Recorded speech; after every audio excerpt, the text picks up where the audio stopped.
Hello hello traders. आपका स्वागत है game of bank Nifty option में। चलो आप कल के लिए एनालिसिस कर लेते हैं बैंक निफ्टी की। बैंक निफ्टी कल कैसे परफॉर्म कर सकता है। तो ये हमारा बैंक निफ्टी का चार्ट ओपन होता है। तो देखिए, जैसे मैंने कल बोला था, मार्केट अगर गैप डाउन खुलता है तो आपको पहली कैंडल देखनी है। पहली कैंडल अब ऑब्वियस है कि कितनी बड़ी बनी है, तो आप यहाँ पे मैंने मना कर दिया था, अगर बड़ी कैंडल बन जाती है तो आपको वेट करना है। तो सिंपल वही हुआ मार्केट में। मार्केट ने प्रीवियस डे पे सपोर्ट लेना चालू कर दिया, जो कि लेवल ये था। ये जो इधर सपोर्ट लेना चालू कर दिया, वो सॉरी रेजिस्टेंस लेना चालू कर दिया। और रेजिस्टेंस लेने के बाद first time, second time, third time market, और फिर फोर्थ टाइम में ब्रेकआउट दे देता है, और फिर आपका ट्रेड यहीं बन जाता है, यहीं पे आपकी पोजीशन हो जाती है। अब इसके बाद जिन लोगों ने ट्रेड किया होगा, उसके बाद ये कोई मार्केट बचता ही नहीं है। अगर जो इधर से ऊपर और सोच रहे थे वो बिल्कुल गलत सोच रहे थे, क्योंकि मार्केट ऑलरेडी 13-14 के विक्स पे चल रहा है।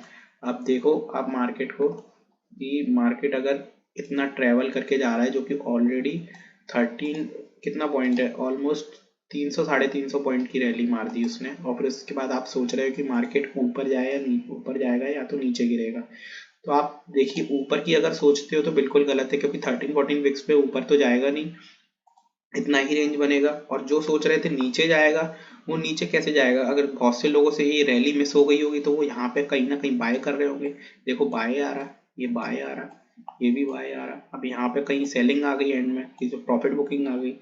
तो ये हमारा मार्केट नहीं है, ये हमारा मार्केट है ही नहीं है। हमारा मार्केट इतना ही था शुरुआत के, जो सिंपल एक कंसोलिडेशन हुआ, और जो लेवल प्रीवियस डे का लो निकाला, और मार्केट ने तुरंत एक रैली दी, फिर उसके बाद कुछ हुआ ही नहीं। तो फिर आप कल के लिए देख लेते हैं, कल कल क्या हो सकता है। कल सिंपल एक लेवल बनाता हूँ मैं आपके लिए। तो ये कल आप देख सकते हैं, आज कंटिन्यूसली हायर एंड पे जाके मार्केट रेजिस्टेंस लेता है, जो कि लेवल होता है हमारा 123 से लेके 150 160 तक के लेवल तक के लिए। और जो कि प्रीवियस रेजिस्टेंस भी होता है, जहाँ से मार्केट यहाँ से गिरा भी था पिछली बार फ्राइडे को। तो सिंपल है, आज क्लोजिंग भी ऑलरेडी जहाँ से अगर मार्केट उठा था वहीं से ही क्लोजिंग हुई है। तो मतलब मार्केट थोड़ा थोड़ा अपना बुलिश है ही, जो प्रीवियस स्विंग को ब्रेक नहीं कर रहा है मार्केट। प्रीवियस डे के स्विंग को तो लोग ये प्रीवियस डे के स्विंग को रिस्पेक्ट देके उससे ऊपर उधर ही सपोर्ट लिया, मार्केट ऑलमोस्ट फ्लैट क्लोज हुआ है। तो सिंपल है स्ट्रेटेजी कल के लिए। अगर मार्केट इसी रेंज में कहीं खुलता है तो आपको यहाँ पे वेट करना है, कुछ नहीं करना है।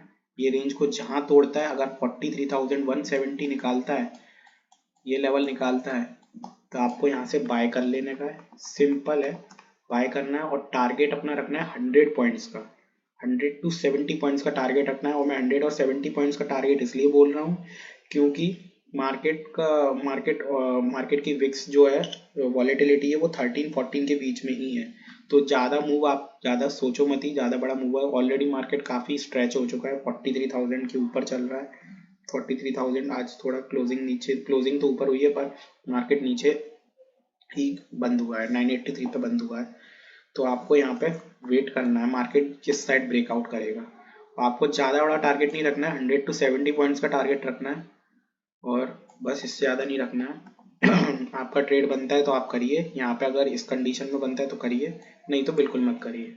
और फिर नेक्स्ट कंडीशन क्या हो सकती है, मार्केट अगर गैप डाउन खुलता है, इधर साइड बैंक गैप डाउन खुलता है या फिर इधर बैंक गैप डाउन खुलता है, तो आपको देखना है पहले फर्स्ट कैंडल को। फर्स्ट कैंडल अगर छोटी बनती है हैमर, तो आपको हैमर का लो का एसएल लगा के मार्केट को बाय कर लेने का है। और टारगेट आपके बनेंगे 50 to 70 पॉइंट्स के इधर इधर, क्योंकि हर पॉइंट पर रिजेक्शन मिलेगा आपको, यहाँ पर मिलेगा, यहाँ पर मिलेगा, ये आपको रिजेक्शन मिलेगा यहाँ पे। अगर मार्केट गैप डाउन खुलता है, आपको यहाँ पे देखना है मार्केट किस तरीके से रिएक्ट कर रहा है। अगर यहाँ पे कंसोलिडेट करता है और लेवल निकालता है, तो आपको बाय कर लेने का, 100 पॉइंट्स to 70 पॉइंट्स टारगेट रहेंगे।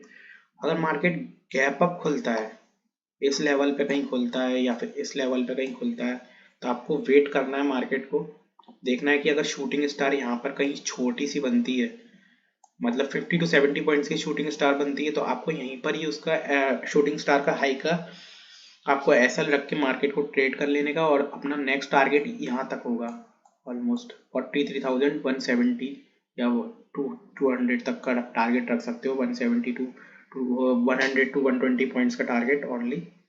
सिंपल है बिल्कुल।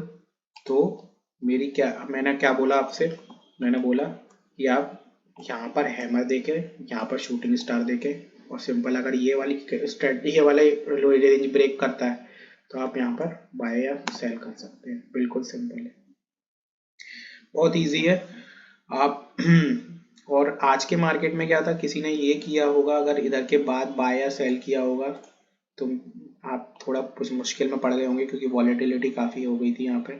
और इसके बाद मतलब भी नहीं बनता है, क्योंकि 350 पॉइंट मूव करने के बाद बैंक निफ्टी से अब उम्मीद नहीं हो सकती, क्योंकि विक्स ही अपना 13-14 के करीब चल रहा है। आप ज़्यादा उम्मीद ना रखें मार्केट से कि मार्केट आज 500 800 पॉइंट दे देगा, ना करें। चलिए फिन निफ्टी को देख लेते हैं। फिन निफ्टी की कल एक्सपायरी है, तो फिन निफ्टी भी सेम बैंक निफ्टी की तरह आज गैप डाउन खुला। गैप डाउन खुलते ही कल के प्रीवियस डे पे लो पे रेजिस्टेंस लेता रहा। रेजिस्टेंस लेने के बाद मार्केट ने ब्रेक दिया, यहाँ पे ऐसे ऐसे यहाँ पे ब्रेक दे दिया और एक रेजिस्टेंस बना दिया यहाँ पर, जो कि 250 का रेजिस्टेंस बना दिया। मार्केट 250 260 का रेजिस्टेंस बना दिया, जो कि प्रीवियस डे पर भी यहाँ पर, जहाँ पर मार्केट कल रोज गिर रहा था, फ्राइडे आई थिंक, क्या हाँ फ्राइडे के सेशन में जहाँ मार्केट गिरता रहा फिर निफ्टी में, वहीं पर ही मार्केट रेजिस्टेंस लेने के बाद यहाँ से अभी गिरता ही रहा मार्केट। तो ये लेवल अब हमारे लिए बहुत तगड़ा रेजिस्टेंस बन जाता है, जो कि लेवल होता है हमारा ये वाला 250 टू 70 तक का लेवल।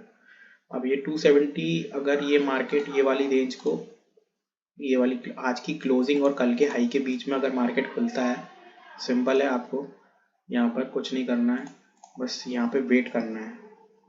अगर इस रेंज को निकालता है मार्केट, ये अगर, हाँ पहले ये बात ध्यान रखिए आप कि ये वाली रेंज मार्केट की अगर डायरेक्ट खुलते ही जाती है तो आप बाय कर सकते हो। अगर खुलते ही नीचे जाती है तो आप सेल मत करिएगा। पहले खुलती ही जाती है, उसका रीजन है क्योंकि मार्केट पूरे टाइम यहाँ पे रेजिस्टेंस ले रहा था, रेजिस्टेंस ले लेके नीचे जा रहा था, तो फिर यहाँ से आप बाय कर सकते हो। पर यहाँ पर एक ही बार आया है मार्केट, तो आप यहाँ पे वेट करिए 2-3 बार। अगर यहाँ पर सपोर्ट लेता है, अगर गिरता है, तब आप टारगेट रख सकते हो। एक ये टारगेट रख सकते हो, एक ये 50 टू 70 पॉइंट्स का टारगेट रख सकते हो। फिन निफ्टी में 50 टू 70 पॉइंट्स की टारगेट इसलिए कह रहा हूँ कि फिन निफ्टी का इंडेक्स थोड़ा छोटा है, यहाँ पे मूवमेंट इतनी होगी नहीं, 13 टू 14 वीक्स चल रहा है। 50 पॉइंट का इनिशियल टारगेट रखिए आप, इससे ज़्यादा नहीं रखिए। इंडेक्स पे 50 पॉइंट्स का टारगेट, ओनली 50 पॉइंट्स का, ठीक है। अगर यहाँ से अगर इसी रेंज में खुलता है तो आप बाय कर सकते हैं। इसके ऊपर अगर ब्रेक करता है या इसके नीचे ब्रेक कर सकता है तो 50 पॉइंट का टारगेट रख के आप बाय कर सकते हैं, सिंपल है। अगर मार्केट गैप डाउन खुलता है और छोटी हैमर बनाता है, 20 टू 30 पॉइंट्स की हैमर बनाता है, तो आप इसके एसएल पे, इसके लो के एसएल मार के आप यहाँ तक का 50 टू 70 पॉइंट्स का टारगेट ले सकते हैं। और यहाँ पे अगर by chance market gap up खुल जाती है तो आप छोटी कैंडल देखिए शूटिंग स्टार की 30 टू 40 पॉइंट्स की, अगर इसका हाई को एसएल बना के आप ट्रेड कर सकते हैं, तो ये ट्रेड कर सकते हैं और सिंपल है बिल्कुल, आप ट्रेड ले सकते हैं। और ये आप इसका भी 50 टू 70 पॉइंट्स का ही लो का टारगेट, इतना टारगेट ले सकते हैं। ये सिंपल है बिल्कुल। तो I hope you like it, please like and subscribe my channel, thank you.